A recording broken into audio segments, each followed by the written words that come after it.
नमस्कार। देवरिया की आवाज रेडियो केसरी से प्रस्तुत है स्थानीय हालचाल। पहले मुख्य हालचाल।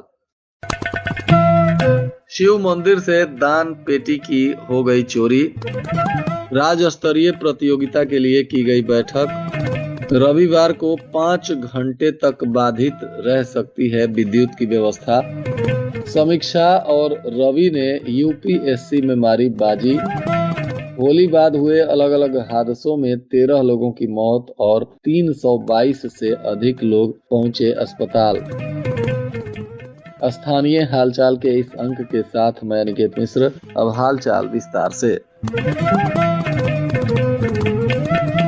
सलेमपुर थाना क्षेत्र के रामपुर बछौर स्थित ओम श्री सिद्धेश्वर शिव मंदिर में चोरों ने मंदिर में घुसकर दान पेटिकाएं चुरा ली। पूरी घटना मंदिर में लगे सीसीटीवी कैमरे में भी कैद हो गई है, जिसमें साफ दिख रहा है कि एक व्यक्ति घूंघट और मुंह बांधे हुए मंदिर में प्रवेश करता है तथा किसी मास्टर चाबी से मंदिर के दोनों दरवाजों का ताला खोलकर अंदर घुस जाता है। इसके बाद 2 दान पेटिकाओं को उठाकर बाहर निकल जाता है। बताया जा रहा है कि इसमें हजारों रुपए थे और इसकी चोरी कर ली गई है। अब सुबह जब महिलाएं पूजा करने गईं तो मंदिर का ताला टूटा हुआ मिला और दोनों दान पेटिकाएं गायब थीं। अब सूचना मिलते ही पुलिस भी मौके पर पहुंचकर सीसीटीवी फुटेज के आधार पर मामले की तफ्तीश में जुट गई है।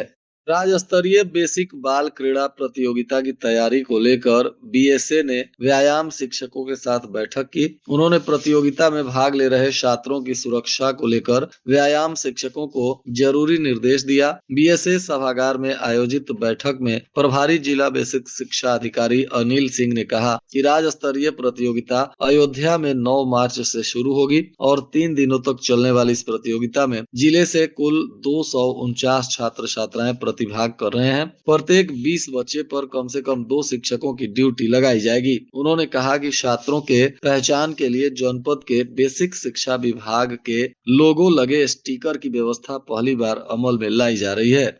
गर्मी के मौसम की शुरुआत होने से पहले ही विद्युत विभाग इसकी तैयारी में जुट गया है। इसे लेकर रविवार को शहर के भटवलिया स्थित 132 केवी विद्युत उपकेंद्र पर अनुरक्षण कार्य कराया जाएगा। इसके चलते शहर के चारों विद्युत उपकेंद्रों सहित आधा दर्जन से अधिक विद्युत उपकेंद्रों की विद्युत आपूर्ति दिन में 5 घंटे तक बाधित रहेगी। 132 केवी विद्युत उपकेंद्र पर मेंटेनेंस कार्य होने के चलते इससे जुड़े शहर 133 केवी विद्युत उपकेंद्र भटवलिया, नाथनगर, रामलीला मैदान, पूर्वा मेडिकल कॉलेज, कोट विद्युत उपकेंद्र की विद्युत आपूर्ति 8 मार्च को दिन में 10 बजे से 3 बजे तक बाधित रहेगी। इन क्षेत्र के लोगों से निवेदन किया गया है कि लोग अपने जरूरी कार्य 10 बजे से पहले निपटा लें, क्योंकि 10 बजे से 3 बजे तक विद्युत आपूर्ति बाधित रहने से लोगों को कुछ परेशानी का सामना करना पड़ सकता है।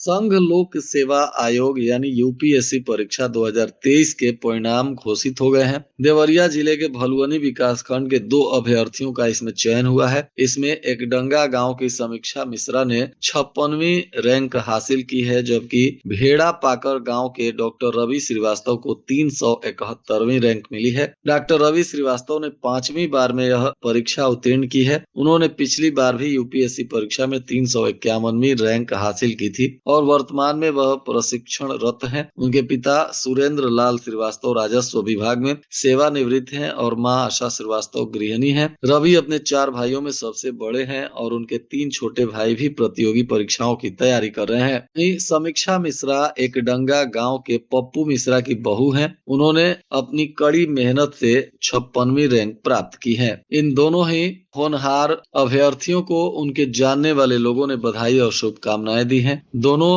लोगों के घर पर समर्थकों का तांता लगा हुआ है। सभी लोग एक दूसरे को मिठाई खिलाकर बधाई और शुभकामनाएं दे रहे हैं। होली के बाद जिले में सड़क हादसों और आपसी विवादों की घटनाओं में वृद्धि दर्ज की गई है। इसके परिणाम स्वरूप अस्पतालों में मरीजों की संख्या में उल्लेखनीय बढ़ोतरी हो रही है। महर्षि देवराहा बाबा मेडिकल कॉलेज के इमरजेंसी वार्ड सहित जिले के सामुदायिक और प्राथमिक स्वास्थ्य केंद्रों पर 24 घंटों के भीतर 322 से अधिक मरीजों का इलाज किया गया। इनमें से 148 लोग सड़क दुर्घटनाओं में और मारपीट की घटनाओं में घायल होकर अस्पताल पहुंचे थे। होली के दिन और उसके तुरंत बाद बाद की अवधि में ओपीडी में लगभग 315 मरीजों का उपचार हुआ। इसी दौरान एक्सरे विभाग में 267 लोगों की जांच की गई। इसमें करीब 108 मेडिको लीगल केस भी दर्ज किए गए, जिनमें से अधिकांश मामले सड़क दुर्घटनाओं और आपसी विवादों से संबंधित बताए जा रहे हैं। वहीं घायलों को अस्पताल तक पहुंचाने में सरकारी एम्बुलेंस सेवाओं की महत्वपूर्ण भूमिका रही। जिले में संचालित राष्ट्रीय एम्बुलेंस सेवा 108 और 102 लगातार सक्रिय रही। इन एम्बुलेंसों ने लगभग 294 मरीजों को विभिन्न अस्पतालों तक पहुंचाया और होली के दौरान करीब 9,000 किलोमीटर की दूरी तय की। जिले के भाटपा, रानी, पथरदेवा, रामपुर कारखाना, गौरी बाजार, लार, बरहज, रुद्रपुर, भटनी और तरकुलवा जैसे क्षेत्रों में एम्बुलेंस सेवाओं ने सक्रियता से काम किया। जिला अस्पताल की 4 एम्बुलेंसों ने भी लगभग 500 किलोमीटर की दूरी तय कर मरीजों को समय पर चिकित्सा सुविधा उपलब्ध कराया। वहीं बताया जा रहा है कि गुरुवार और शुक्रवार को पोस्टमार्टम हाउस में भी कुल 13 शव पोस्टमार्टम के लिए पहुंचे। इनमें 8 लोगों की मौत सड़क हादसों में हुई थी। मेडिकल कॉलेज के सीएमएस डॉक्टर एच.के. मिश्रा ने बताया कि होली के दिन मेडिकल कॉलेज के इमरजेंसी वार्ड में चिकित्सकों और स्वास्थ्य कर्मचारियों की संख्या बढ़ा दी गई थी। उन्होंने जानकारी दी कि होली के दौरान 400 से अधिक मरीज इलाज के लिए अस्पताल पहुंचे थे, जिनमें अधिकांश लोग सड़क हादसों और आपसी विवादों में घायल हुए थे। जिला विधिक सेवा प्राधिकरण के तत्वाधान में लोक अदालत के प्रचार प्रसार को लेकर जागरूकता वाहन को हरी झंडी दिखाकर रवाना किया गया। बताया जा रहा है कि इस अवसर पर जनपद के न्यायाधीश ने कहा कि यह प्रचार वाहन लोक अदालत की सफलता में कारगर साबित होगा। उन्होंने कहा कि लोक अदालत सुलह समझौते का सशक्त माध्यम है। इसके लिए आम जनमानस अपने सुलहनीय वादों को निस्तारित करावे। वहीं छोटे फौजदारी मामलों में भी अपने जुर्म स्वीकार कर अपना वाद समाप्त करा सकते हैं। आज जिला पदाधिकारी दिव्या मित्तल की अध्यक्षता में रुद्रपुर तहसील परिसर में संपूर्ण समाधान दिवस का आयोजन किया गया। इस दौरान विभिन्न विभागों से संबंधित कुल 55 शिकायतें प्राप्त हुई थीं, जिनमें से 16 मामलों का मौके पर ही निस्तारण किया गया। समाधान दिवस के दौरान जिलाधिकारी ने आम जन की समस्याओं को गंभीरता से सुना और संबंधित अधिकारियों को निर्देशित किया कि सभी शिकायतों का गुणवत्तापूर्ण, पारदर्शी एवं समयबद्ध निस्तारण सुनिश्चित करें। उन्होंने कहा कि जन समस्याओं का त्वरित एवं प्रभावी समाधान शासन की सर्वोच्च प्राथमिकता है और इसमें किसी भी स्तर पर लापरवाही स्वीकार नहीं की जाएगी।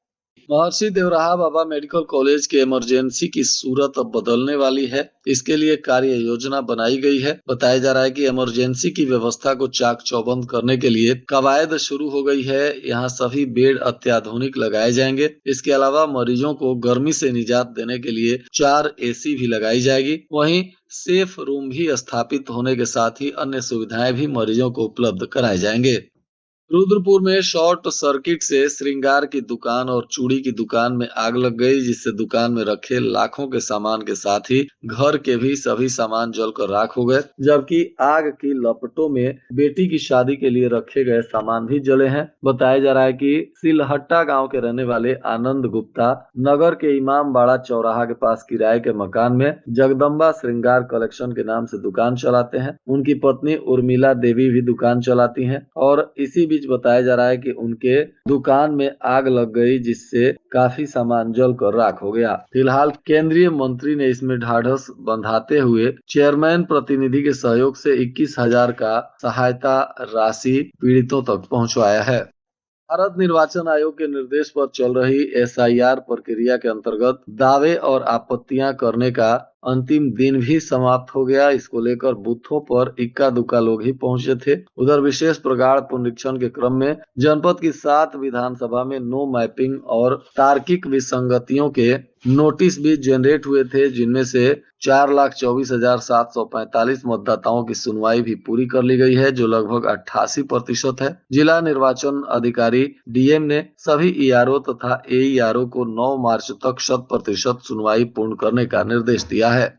वाहन चेकिंग अभियान चलाकर यातायात पुलिस ने शहर के विभिन्न जगहों पर नियमों का पालन नहीं करने वाले 119 वाहनों का ई चालान कर दिया और 26 वाहनों को सीज करने की भी कार्रवाई की गई।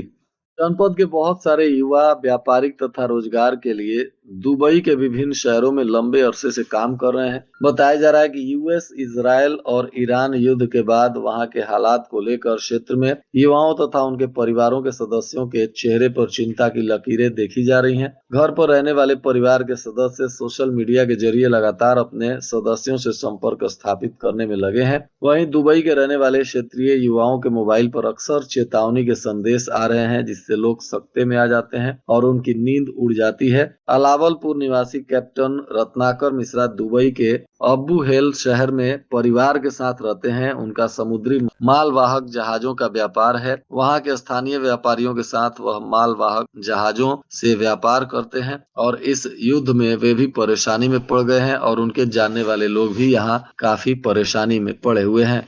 अखिल भारतीय संयुक्त शिक्षक महासंघ के नेतृत्व में विभिन्न शिक्षक संगठनों की बैठक हुई, जिसमें 2011 से पूर्व नियुक्त शिक्षकों पर टीईटी अनिवार्यता के विरोध में आंदोलन की रणनीति बनाई गई। प्रदेश संयोजक अनिल यादव ने कहा कि इस लड़ाई को सड़क से लेकर सदन तक लड़ा जाएगा। किसी भी शिक्षक का अहित नहीं होने दिया जाएगा। इसके लिए रिव्यू पिटीशन की सुनवाई के दौरान सुप्रीम कोर्ट के वरिष्ठ वकीलों का पैनल महासंघ उतारेगा। टीईटी से किसी भी शिक्षक को भयभीत होने की जरूरत नहीं है। इस दौरान नेताओं ने कहा कि आंदोलन के प्रथम चरण में 9 से 15 मार्च तक शिक्षकों द्वारा पोस्ट कार्ड अभियान चलाया जाएगा। और आज के मौसम का तापमान देवरिया में न्यूनतम 23 डिग्री सेल्सियस और अधिकतम 32 डिग्री सेल्सियस रहने की संभावना है। अंत में मुख्य हालचाल एक बार फिर। शिव मंदिर से दान पेटी की हो गई चोरी। राज्य स्तरीय प्रतियोगिता के लिए की गई बैठक। रविवार को 5 घंटे तक बाधित रह सकती है विद्युत की व्यवस्था। समीक्षा और रवि ने यूपीएससी में मारी बाजी। होली बाद हुए अलग अलग हादसों में 13 लोगों की मौत और 322 से अधिक लोग पहुंचे अस्पताल। इसके साथ ही रेडियो केसरी से प्रसारित स्थानीय हालचाल का यह अंक समाप्त हुआ। नमस्कार।